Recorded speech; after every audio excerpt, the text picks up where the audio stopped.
मुझे लगता है कि मेरी तरह आपको भी ये लगता है कि हम मिडिल क्लास लोग राजनीति में अपनी कोई हैसियत नहीं रखते हैं, या हम लोगों को राजनीति में आना नहीं चाहिए। और ऐसा लगता है कि हम सब लोगों के लिए जो स्थिति बनी है विश्व राजनीति में, वो यथास्थिति रहने वाली है, ये चिरस्थायी है, ये कभी बदलेगी नहीं।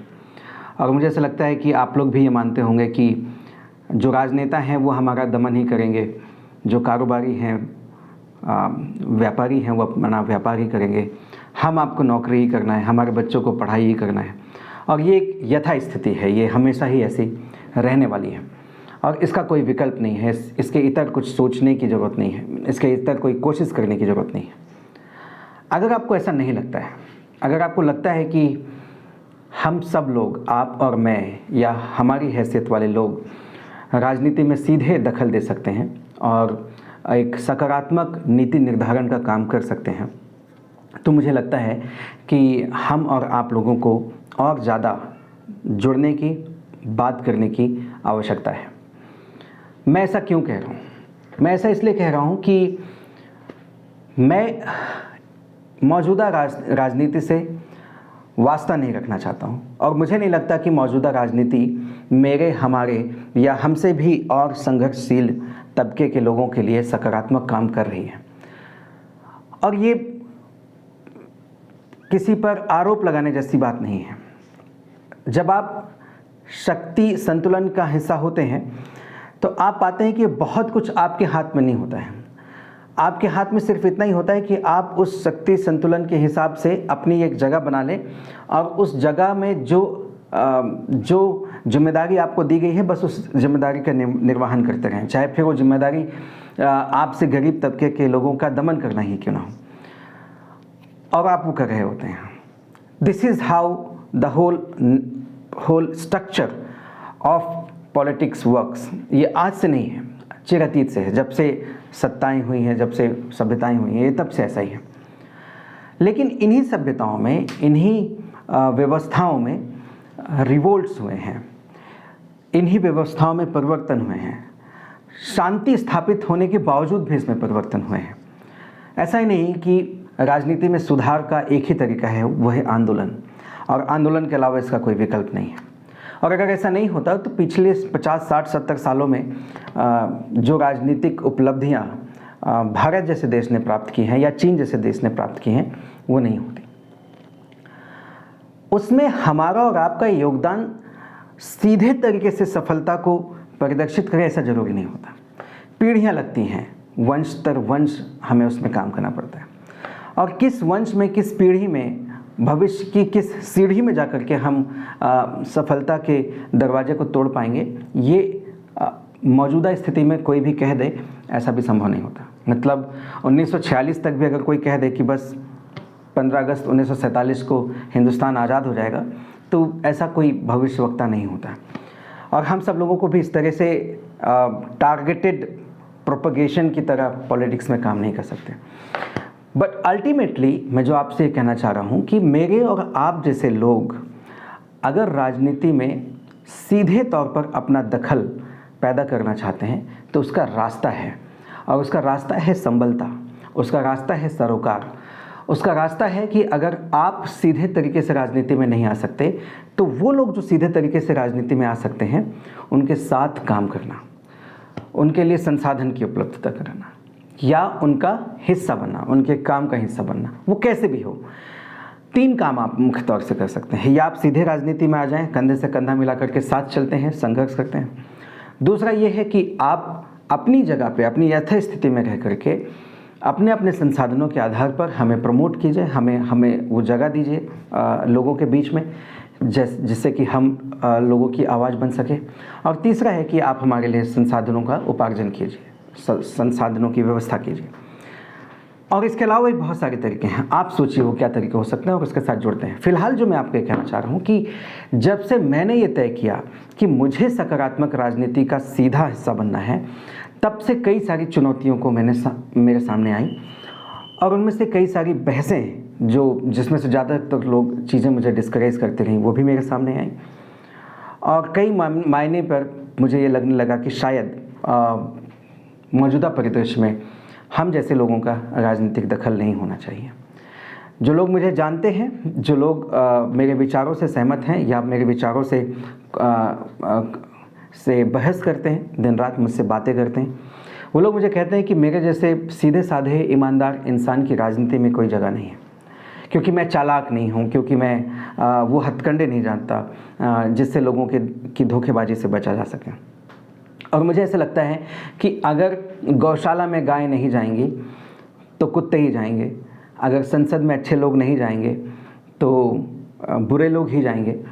तो ये आप और मैं ही तय करेंगे कि संसद में कौन लोग पहुँचें, और संसद में कौन लोग कैसे पहुँचेंगे, इसका रास्ता भी हमें अख्तियार करना पड़ेगा। और इसी विचार के आधार पर मैं आप लोगों से बात कर रहा हूँ।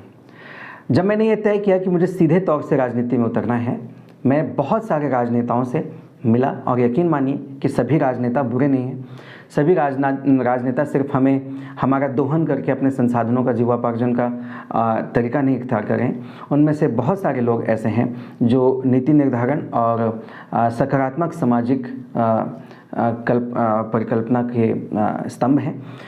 और उन सभी लोगों से जब मेरी मुलाकात हुई तो उन लोगों ने मेरी पूरी स्थिति जानी, मेरी आर्थिक स्थिति, मेरी सामाजिक स्थिति जानी, और उसके आधार पर उन्होंने कहा कि मेरे सामने 3 विकल्प हैं।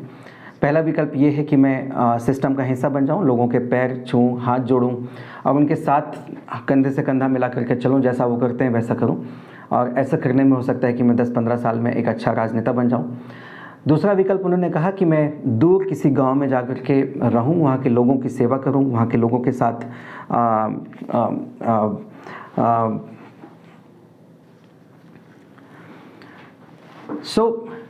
मुझे राजनीति में 3 विकल्प दिए गए। पहला विकल्प ये था कि या तो मैं जिस तरह से लोग राजनीति करते हैं वैसा करूं, उन लोगों के साथ हो जाऊं, उनके पैर छूऊं, उनके हाथ जोड़ूं, उनके साथ फ़ोटो खिंचाऊं, उनके साथ मंच पे जाऊं, जो वो करते हैं वो करूं, जिस तरह से वो पैसे उगाते हैं उगाऊं, जिस तरह से ये राजनीति चल रही है वैसे चले और मैं वैसा करूं।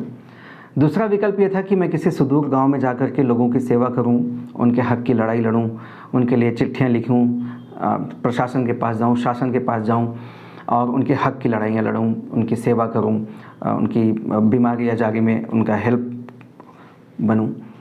और तीसरा विकल्प है कि मैं चुपचाप अपनी नौकरी करूं, नौकरी से जो आमदनी हो उसका कुछ हिस्सा बचाऊं और फिर किसी छोटे बच्चे को पढ़ाऊं, कुछ लोगों को डोनेट करूं और कोशिश करूं कि अच्छे लोग राजनीति में आएँ।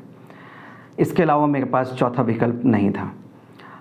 यकीन मानिए ये तीनों ही विकल्प एक्सेप्टेबल नहीं है, इसलिए कि अगर सब कुछ जैसी मौजूदा राजनीति कर रही है वैसे ही राजनीति करनी होती, जिसको हम करियर पॉलिटिक्स बोलते हैं, अगर वही करना होता तो अच्छा खासा करियर था।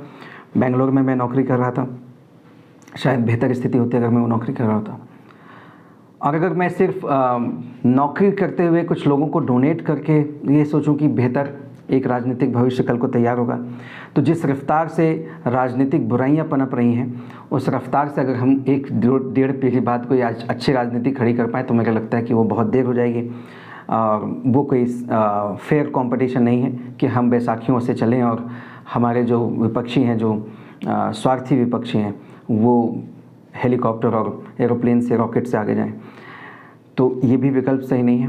और तीसरा विकल्प कि मैं गांव में रह करके लोगों की मदद करूं, वहाँ से राजनीतिक शुरुआत करूं। तो दोस्तों 3 पीढ़ी लगी हैं मुझे मेरे परिवार को लेकर के यहाँ तक आने में, जहाँ पर मैं भी हूँ। और मैं नहीं चाहता हूँ कि मैं मेरे अपने बाबा, परदादा और पिता के उन संघर्षों से, जिसके आधार पर उन्होंने मेरे को और मेरे बच्चों को एक सकारात्मक और प्रेरणात्मक भविष्य की संकल्पना दी है, उसको मैं वापस से बैक टू स्क्वायर वन करके मैं फिर से अपने बच्चों को वो भविष्य दूँ। और अगर ऐसा करना होगा तो मुझे लगता है कि आप में से कोई भी ज़्यादातर, अगर ये बात सही है कि अगर आप में से ज़्यादातर लोग नहीं चाहेंगे कि इस तरह से भी हम कुछ करें, यानी कि ये तीनों ही विकल्प मौजूदा स्थिति में एक्सेप्टेबल नहीं थे। सीधी राजनीति में आना और सकारात्मक नीति निर्धारण का काम करना हम मिडिल क्लास लोगों के लिए संभव है अगर हम सब एक दूसरे के संबल बने, एक दूसरे के समर्थक बने, एक दूसरे के सुख दुख का हिस्सा हों और एक दूसरे के कॉम्प्लीमेंट्री एलिमेंट को अपनी अपनी जिम्मेदारी समझ लें। यानी कि अगर आप नौकरी छोड़ करके सीधे राजनीति में आ सकते हैं तो आपका स्वागत है, साथ चलते हैं, कंधा मिला करके चलते हैं। या आप अच्छी राजनीति को अपने अपने प्लेटफॉर्म्स पर जगह दें, बहस का हिस्सा बनाएं, लोगों को साथ जोड़ें, चाहे वो डिजिटल मीन्स से हो चाहे वो फिजिकल मीन्स से हो।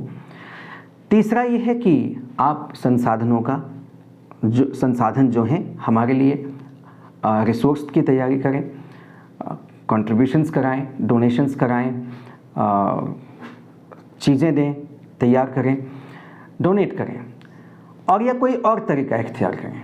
पर पूरी ताकत से ये पहले विश्वास रखें कि आप और हम जैसे लोग जो इस राजनीति में एक सकारात्मक बहस चाहते हैं, एक सकारात्मक नीति निर्धारण चाहते हैं, उन लोगों का हस्तक्षेप, उन लोगों का दखल इस राजनीति में बिल्कुल हो सकता है।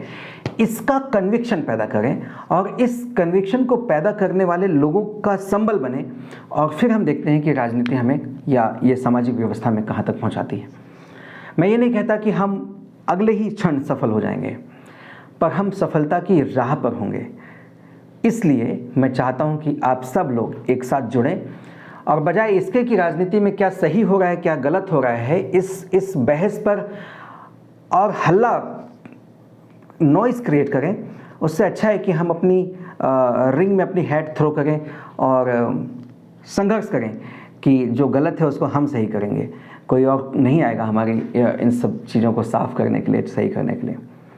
अगर आपको लगता है कि मैं सही कह रहा हूँ तो जुड़ें, आगे बात करें, बहस करें, मुझे बताएं क्या किया जाना चाहिए, सिखाएं, सुझाएं, संसाधन दें, साथ दें, पर कैसे भी करें दोस्त, हमारे बिना ये राजनीति, बिना गाय की गौशाला, बिना अच्छे लोगों की संसद, हम सबका सरोकार नहीं साध सकती। उम्मीद है मेरी बात मानेंगे। Thank you very much.